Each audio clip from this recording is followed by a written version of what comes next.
want to give you two stories that I personally dealt with regards to car repossession. Talk about some of the fees that are owed, and then a voluntary versus involuntary repossessed. So stay tuned. My name is Jay, and welcome to Ask a Debt Collector. Now, I've been in the debt collection industry for over 15 years. I've done it all, from skip tracing to collecting to management, and I've owned 2 debt collection agencies. For the past 8 years, I've been the go-to guy for friends and family for questions regarding debt and credit, and now I want to be that person for you. If you have any questions, put them down in the comment section. I promise I'll answer those questions. Let's go.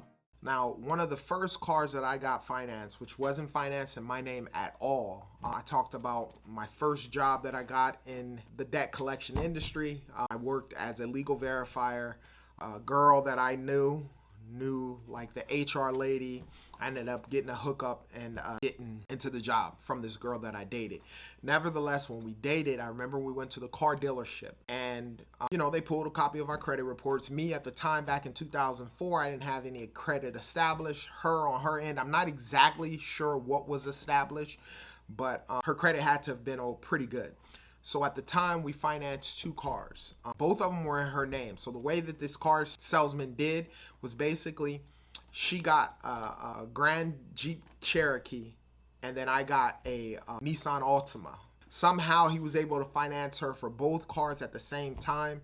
Fast forward a little bit, as we were dating, now I got probably about 6 months to a year in the collection business, and I came up with this brilliant idea. I said, you know what, hey, I'm gonna stop paying the car because I've seen cars be repossessed and they owe a lot more, and then it gets to the debt collection agency and they negotiate a price for the car.